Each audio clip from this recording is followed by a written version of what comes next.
Arkadaşlar merhaba. Bugün size atamızın imzasını kolay peyote tekniği ile çalışmasını öğreteceğim.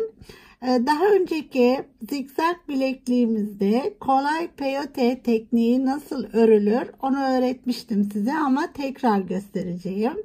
Şimdi bugün atamızın imzasını 16 sıradan oluşturan şablonla sizlere sunacağım. Evet, gerekli malzemeleri söylüyorum. 11 sıfırlık delika boncuklarımız, parlak siyah bu ve gümüş, yine delika gümüş boncuk. Siz bunu beyaz da kullanabilirsiniz. İplik olarak Miyuki'nin ipliğini kullanabilirsiniz. Fireline 15 milimlik 0.15 milimlik Fireline kullanabilirsiniz. Veyahut da bulabilirseniz yine böyle bir ip kullanabilirsiniz arkadaşlar. Bunlar dediğim gibi balıkçı malzemeleri satan yerlerde bulabilirsiniz. Evet, şimdi daha fazla zaman kaybetmeden başlayacağım.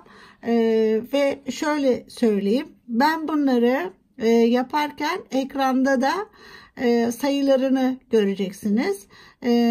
Oradan ve elimi takip ederek ne demek istediğimi anlayabilirsiniz. Şimdi siyah bölümünde ben ilk etapta 23 sıra siyah çalışmıştım. Ama onu 23 sıra çalışmayacağım ben. O arka tarafında ip bırakacağım arkadaşlar. Ve o ipe daha sonra devam edeceğim. Kolumun uzunluğuna göre. Siz de aynı şekilde yapabilirsiniz. Ben direkt 3 sıra ördükten sonra imza bölümüne geçeceğim. Evet, şimdi 16 adet delika alıyorum. İlk sıram 16 adet delika. 3 sıra böyle öreceğim.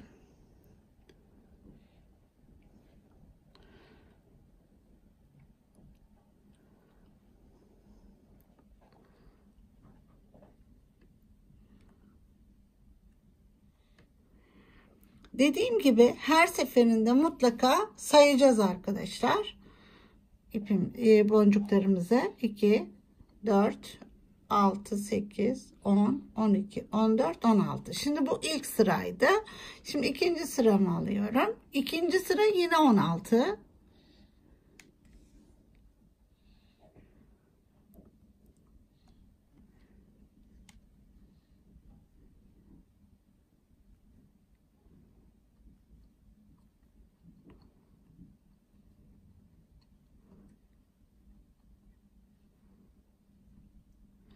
Şimdi ikinci sırayı aldıktan sonra yine bunu sayıyorum. 2, 4, 6, 10, 12, 14, 16. Mutlaka sayıyoruz arkadaşlar. Ve bakın bu arka ucunu kesmiyorum. Oradan çünkü devam edeceğim daha sonra. Şunu böyle birleştiriyoruz. Şöyle tuttum. Bunu böyle birleştiriyorum. Sonra elimle bakın şöyle tutuyorum bunu diğer parmağımla.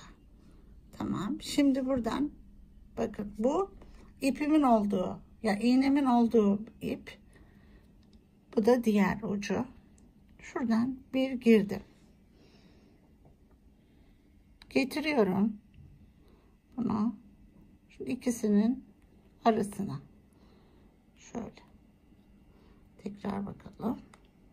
Şuraya sıkıştırıyorum. Bu böyle üst üste duruyor. Buradan şuna giriyorum. Bir. Tekrar buradan bir atlayıp buraya. Girdik. Çektikten sonra geliyorum. Bunu yerleştiriyorum. Şu. Bakın bunu buraya sıkıştırıyorum. Böyle şu. Şuradayım. Böyle sıkıştırıyorum. Bir. Buradan da bir atlayıp buraya giriyorum. Başlangıç önemli. Geldim. Geliyorum bakın buraya koydum. Şu. bunu sıkıştırıyorum buraya. Bir aldım. Buradan bir atlayıp buraya giriyorum. Şu. Şimdi buradayım. Şuraya sıkıştırıyorum. Bunu alıyorum. Buradan bir atlayıp buraya giriyorum. Şu. Şöyle bakın. Şimdi bir tane sıkıştırıyorum. Bu kısma. Şunu sıkıştırıyorum. Çünkü bunlar üst üste gelecek. Bu da bununla üst üste geleceği için öbürküne geçiyorum. Evet, atlıyorum. Geldim yine bunu şöyle sıkıştırıyorum. Buradan buna geçiyorum. Şuna.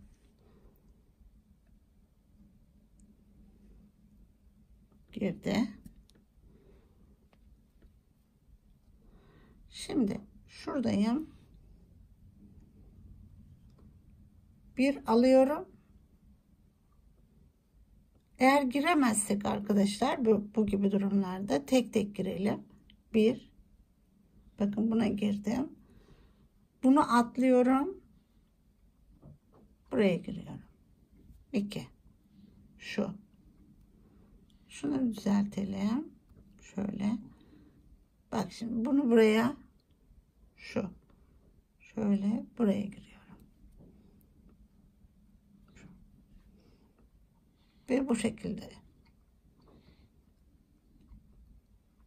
Gördüğünüz gibi şu anda 2 sıram birden tamamlanmış oldu.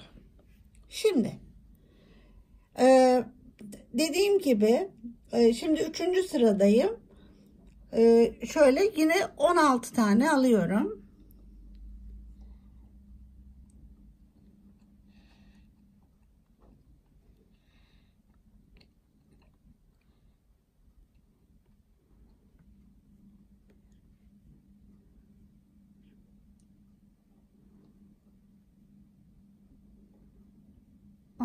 Tane tekrar sayıyoruz.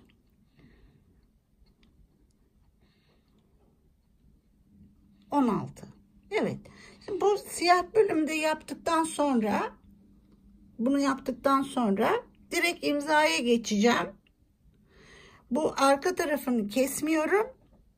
Daha sonra kolumuzun uzunluğuna göre bunu devam edeceğiz. Evet. Genelde 102 sırada denk geliyor arkadaşlar. Tamamı 102 olduğu zaman genel kol uzunluğuna denk geliyor. Ama onu bakacağız. Tabii kapamamızın şekline göre de bu uzunluk değişebilir. Şimdi bunu aldım böyle ve gene geliyorum bu uca yerleştiriyorum. Şu. Şuradan ilkine giriyorum. İlk sıra zor. Ondan sonrası kolay. İlk sırada aslında kolay. Ama arkadaşlarım zorlanıyorlar biraz. Evet. Şimdi buradan şunu bakın böyle ilk boncuğumu sıkıştırıyorum. Şu iple gelip buraya sıkıştırıyorum. Buradan bunu alıyorum. Artık burada daha kolay çünkü sırf aşağıda tepelere giriyoruz. Buradan bir tane alıyorum ve buradaki tepeye giriyorum şuna. Geldim. Bakın burada birini sıkıştırıyorum. Bunun üsttekini sıkıştırdım. Bunu aldım ve buradan tepeye giriyorum. Şu. Şimdi tekrar bunu sıkıştırdım. Şöyle bunu sıkıştırdım. Şu. Buradan 1 ve 2 tepe. Şu. Şimdi tekrar şunu sıkıştırıyorum.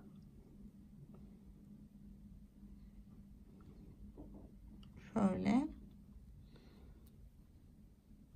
ve buraya. Buraya geldiğimde bakın bu tepelere girdikten sonra geliyorum, üstte bir tane bırakıp araya sıkıştırıyorum. Şöyle şu. Bir. Şimdi tepeye. Boncuğumuzu sıkıştıralım. Şuraya. Böyle. Bir giriyorum.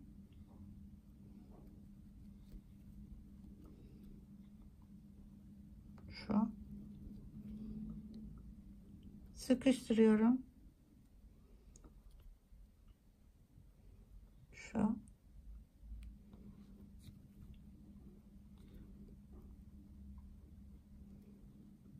Ve şuradan tekrar buradan buraya giriyorum.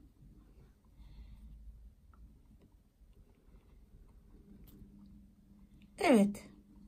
Şimdi direkt imzamıza geçelim. Şimdi ekranda gördüğünüz boncuk rengine göre sayısını iğnemize takıyoruz. Evet, takalım biz bunu. 2 siyah, 2 beyaz, 1 siyah, 3 beyaz, 8 siyah,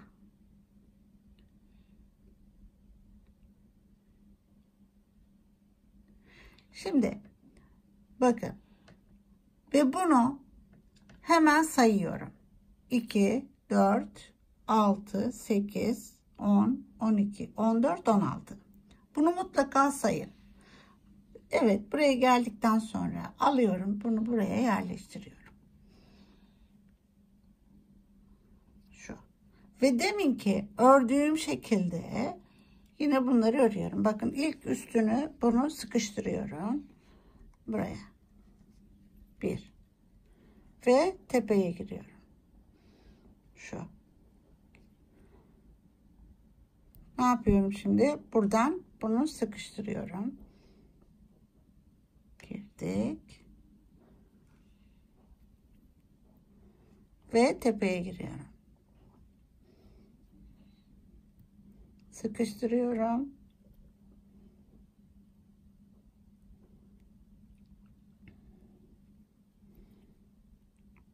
Tepeye giriyorum. Şu.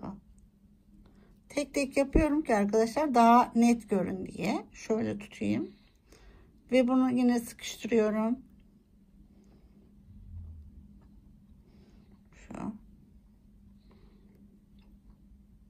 Tepeye giriyorum. Evet, şuradan sıkıştırıyorum.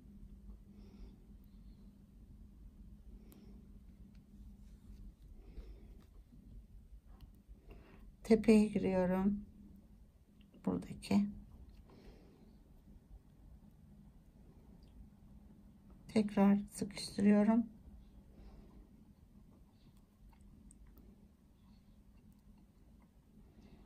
Şuradan siyah giriyorum. Bu çünkü bakın bu siyahın üstünde bir tane beyaz var. Evet. Sonra tekrar buraya. Şu. Evet, buradan tekrar beyaza giriyorum.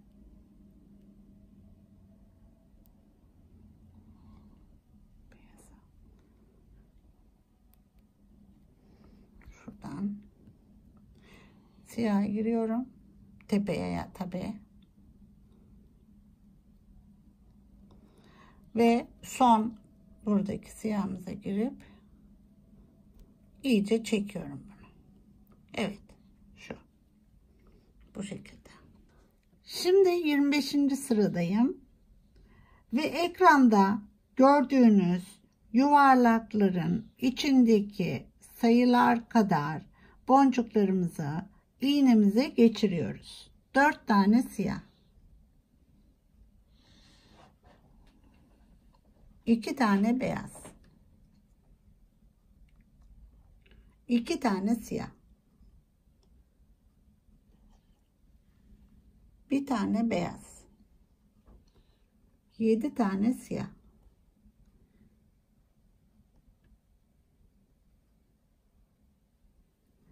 Hemen bunu geçirdikten sonra sayıyoruz.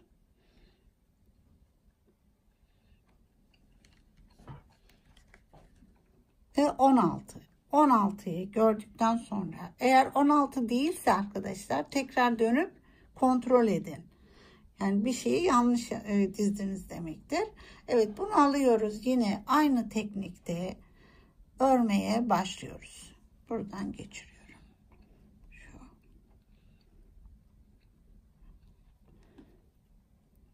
Buradan tekrar. Evet, bunu sıkıştırıyoruz.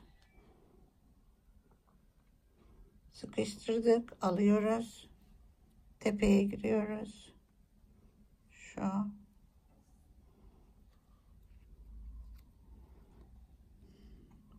Şuradan buraya.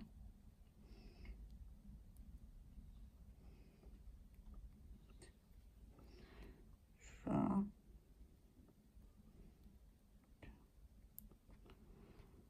Şimdi bu şablon olduğu zaman arkadaşlar oldukça kolay. Sadece sırasına dizmeniz, yani dikkatli bir şekilde sırayı takip edip dizmeniz gerekiyor. Daha sonraları sizlerle bu tür şablonlar paylaşacağım.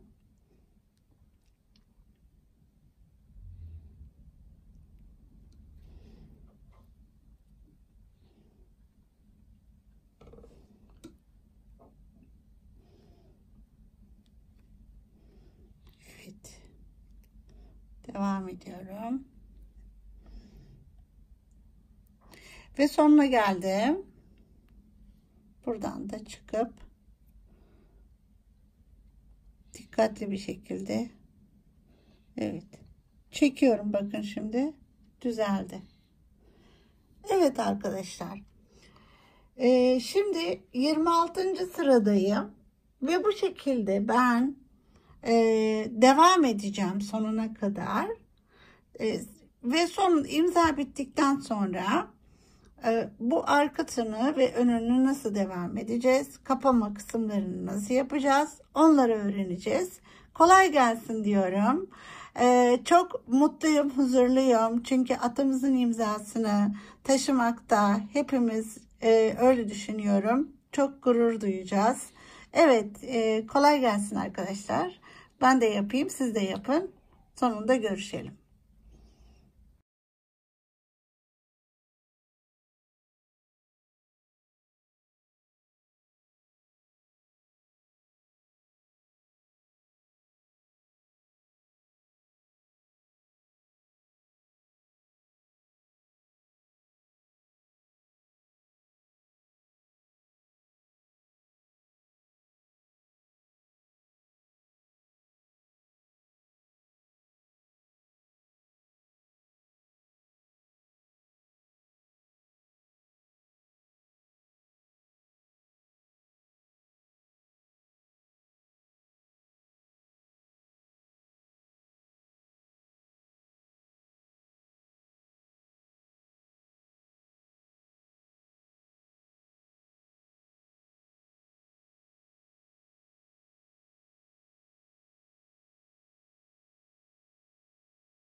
Şimdi arkadaşlar ekrandan sıra numaralarını takip ederek imzayı tamamladım.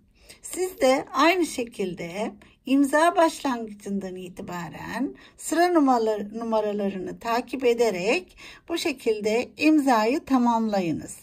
Ondan sonra her iki ucuna ayrı ip takıyorum. Yani ipim zaten vardı, burayı bırakmıştık hatırlarsanız. Burası da devam ediyor. Şimdi bileğimin ölçüsüne göre devam edeceğim. İşte genelde buradan sonra 23 sıra ördüğümde denk geliyor. Ama kapamamızın uzunluğuna göre, kapamamızın şekline göre, biçimine göre arkadaşlar buradaki uzunluk değişebilir. O nedenle belli bir sıra burayı, belli bir sıra burayı yaparak bileğinizin ölçüsünü ayarlayabilirsiniz. Evet, şimdi ben bundan sonra her iki tarafı aynı teknikle örerek devam ediyorum. Yani 16 tane siyah alıyorum. Artık burası tamamen siyah ve örme işine devam ediyorum.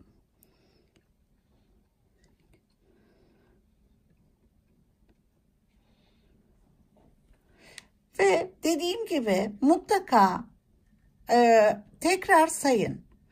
Bu teknik çok kolay ama arkadaşlar sökmesi biraz zor. O nedenle yanlış dizmemeye çalışın.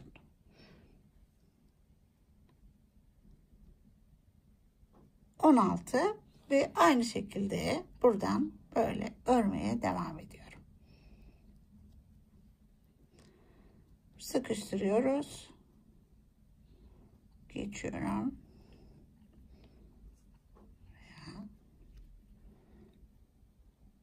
Sıkıştırıyorum. Buradan buraya geçiyorum. Evet. Şu. Ve buradan hep tepelere giriyoruz. Tekrar. Bu tür şablonları arkadaşlar internette bulamazsınız. Yani düz olarak yapabilirsiniz ama şablon olarak bulamazsınız. Bunları ben ayarlayıp sizlerle paylaşıyorum. Evet arkadaşlar, şimdi burayı bitirdikten sonra diğer tarafa geçiyorum. Yani bir buradan öreceğim. Şu şekilde gene buraya da dizmiştim ben 16 tane.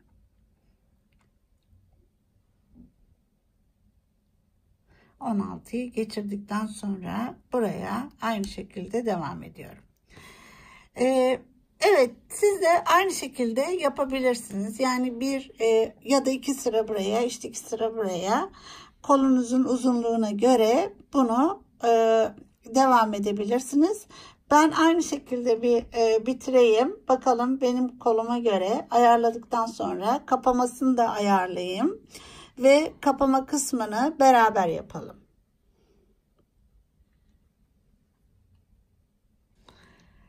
Evet, şimdi bilekliğimizi tamamladık sayılır benim bileğime göre.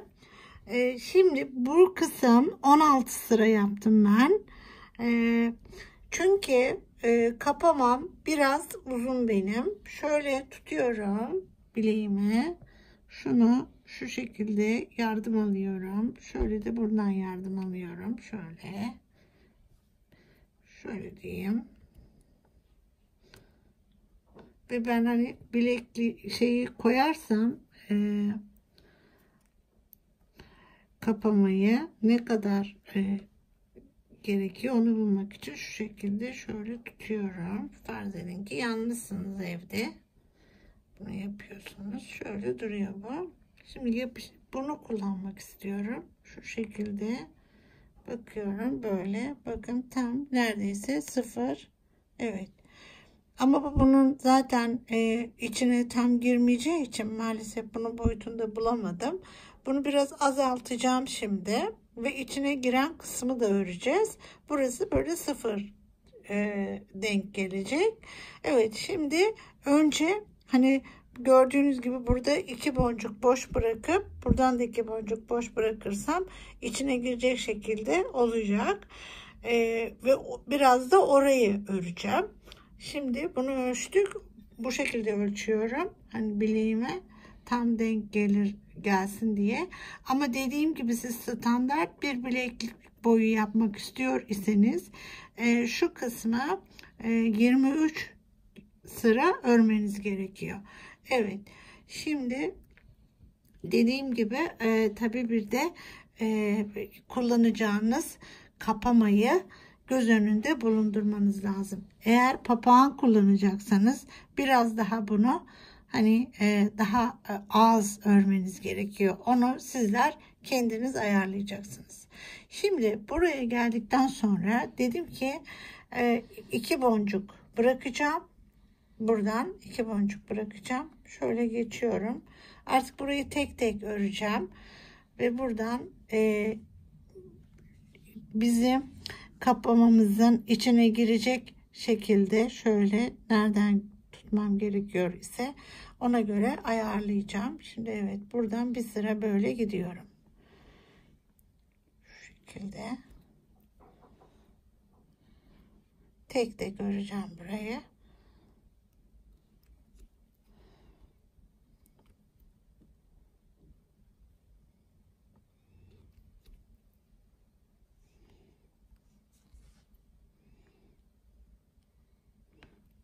Bu.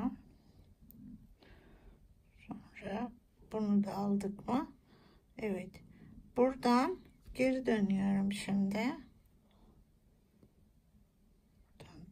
Ama şu oyuntuyu şöyle bakın vermem lazım. O nedenle şuraya gireceğim. Ve buradan geri döneceğim. Şu. Şimdi devam ediyorum.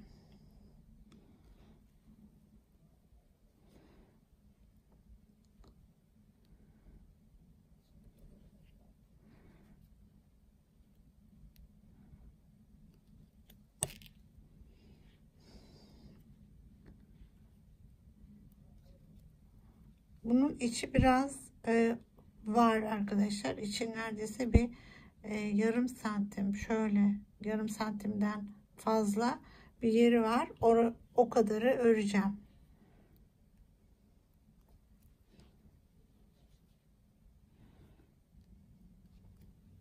Evet. Şimdi bir ölçelim şuradan. Evet, bunu da alamıyor gördüğünüz gibi. Şu şekilde, demek ki bunu da bırakacağım. Buradan da bunu bırakacağım.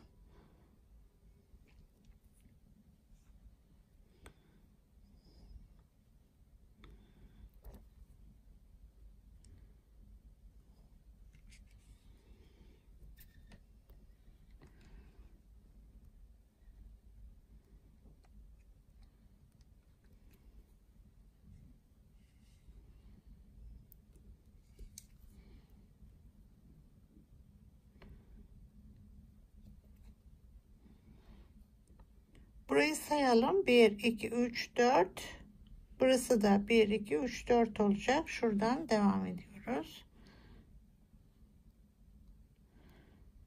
Evet, artık bundan sonrası dörtlü bu. Bakın 4 tane buradan, 4 tane de buradan bırakarak örmeye devam edeceğiz. İçine yerleşinceye kadar boyunu ona göre ayarlayacağız. Buraya geldim şimdi. Ne dedim? Buradan 4 bırakacağız. 1 2 3 4. Evet, buradan dönüyorum şimdi. Bir tane aldım ve döndüm şöyle. Şu.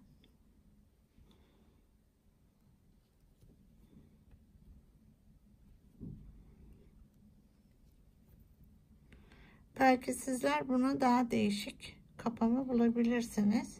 Evet, şimdi şu şekilde bakın bunun içine giriyor artık. Şöyle olacak. Şu şekilde.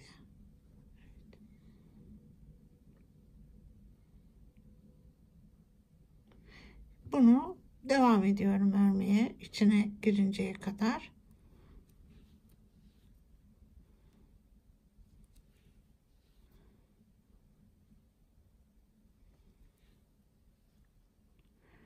Buraya dikkat etmemiz gereken, burada 4 ise burada da 4 olmalı ya da 3 ise 3 olmalı.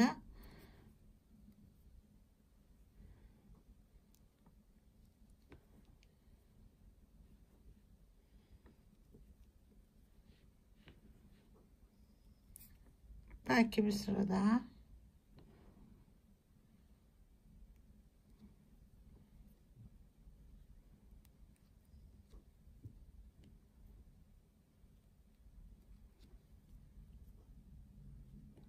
Evet, şimdi bir bakalım. Şu şekilde.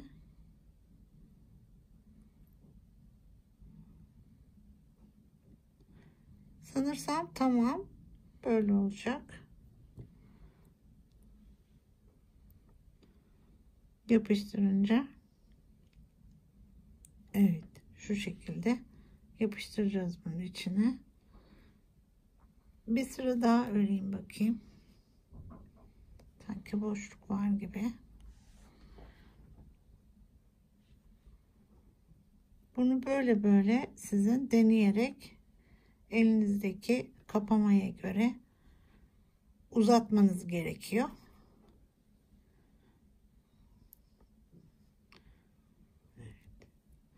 Burada biliyorsunuz 2 sıra gidip geldiğinizde bir sıra örmüş oluyorsunuz.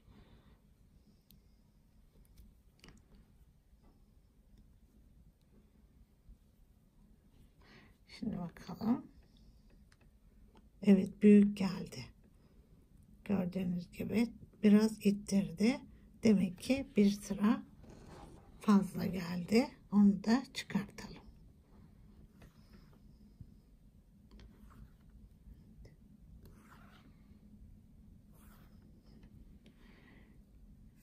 Bakalım. Evet. Şimdi bir sıra daha işte gidip geldiğimizi, deminki tammış. Şu. Evet, bu tam. Bunu böyle yapıştıracağız. Bu şekilde. Şimdi diğer ucunu da ben tamamlayayım. Bunu nasıl bitireceğiz onu da göstereyim ve diğer ucunu da tamamladıktan sonra yapıştırma işine geçelim. Daha önceki derslerimizde nasıl yapıştırıyoruz onu göstermiştim size, ama yine bunda da göstereceğim. Şöyle bu ilerliyorum ben bunların içinden geçerek, böyle aşağıya doğru ineceğim.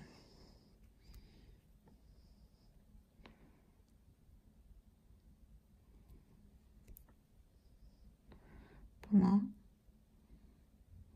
böyle böyle iniyorum arkadaşlar. Bir böyle gidip sonra tekrar böyle gelebilirsiniz. Hem sıkı oluyor. Bu şekilde.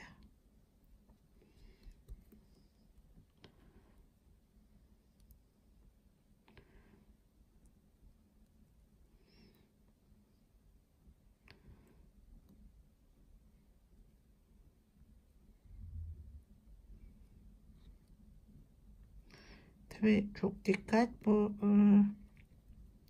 kırılırsa hepsini sökmek zorunda kalırız. Evet.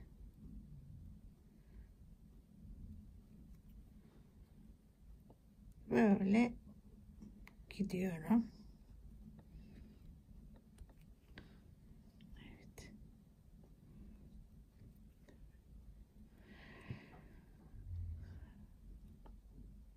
Bu şekilde geldikten sonra tekrar buradan geri dönebilirsiniz. Şöyle. Bunu da şuradan döneyim tekrar. Şu. Ve ben bunu burada kesip yakıyorum. Şu. Şimdi diğer uç tarafını da yapayım. Aynı şekilde yapıştırma işimize geçelim. Bildiğiniz gibi arkadaşlar, ben Çekomastiğin Çeko Rapid dediği 20 dakikada yapışır süper çelik yapıştırıcısını kullanıyorum. Gerçekten çok iyi bir yapıştırıcı. Birçoğunu denedim ama bununki kadar sonuç alamadım. Evet, şimdi bunu nasıl yapıyorduk? İlk başta mutlaka bir tane ıslak mendilimiz yanımızda oluyor. Bir tane işte kürdan veya tahta çay karıştırıcıları olabilir. Onlardan yanımızda. Şimdi bunu hemen şöyle aynı miktarda, şu kadar, aynı miktarda, iki ayrı ya bu, iki ayrı yapışkan yan yana, bunları böyle güzel siliyorum ki bir dahaki sefere yine kullanabileyim diye. Bunu da tekrar açıyoruz. Bakın o kadar silmeme rağmen yapışabiliyor. Evet, aynı miktarda bunu da sıktım ve hemen hiç akıtmasına meydan vermeden bunu kapatıyoruz ve içine koyuyoruz. Evet. Sonra bunu kürdan yardımıyla karıştırıyoruz. Böyle rengi adamsı bir kıvam alıyor. Onu alıncaya kadar böyle karıştırıyoruz. Gördüğünüz gibi rengi değişti. Evet. Bunu bu şekilde. Evet. Sonra yapıştıracağımız yere bunu getirip sürüyoruz. Nereye? Şunun içine. Evet. Mesela taştı bu diyelim. Hemen bunu ıslak mendilimizle siliyoruz ki yüzünde leke kalmasın diye. Evet, şunu şu şekilde yapabiliriz. Şöyle bunun uç kısmına güzel batıralım. Bunun içine koyalım. Şöyle. Evet, bunu da çıkartıyoruz. Çünkü öbür tarafa yapacağız. Şöyle. Şu şekilde bırakacağım ben bunu, ama şu içine azıcık sıkıştırma maksadıyla öyle kürdanımı ittiriyorum. Şu kadar. Böyle bekleyecek bu. Evet. Bu şekilde bekleyecek. Sonra bunu yapacağız ama dikkat etmemiz gerekiyor. Ters yapıştırmamak için dikkat edelim. Böyle şu şekilde olacak. Çok önemli. Şimdi bunu ayırdık. Şöyle bıraktık. Evet. Tutuyorum elimde. Yapışkanımı buraya sürüyorum. Ucuna sürdüm. Yine bunun içine de biraz, dibine de hiçbir yer kalmasın diye şöyle sürüyorum. Evet. Asla yüzüne gelmemesi gerekiyor. Yoksa kuruyup kalıyor. Evet. Sonra bunu bu şekilde yapıştırıyorum. Bunu da bunun içine.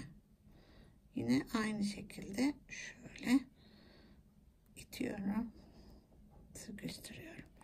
Ve bunu kurumaya bırakıyorum. Böyle. Bunu böylece kurumaya bırakıyorum. Evet arkadaşlar. Böylece yapıştırma işimizi de bitirdik. Bunu sonra temizliyorum bir daha kullanabilmek için. Şöyle. Evet. Temizliyoruz. Buraya bırakıyoruz. Evet. Şimdi işimiz bitti. Umarım beğenmişsinizdir. Daha sonra tekrar kolumda çekeceğim kuruduktan sonra.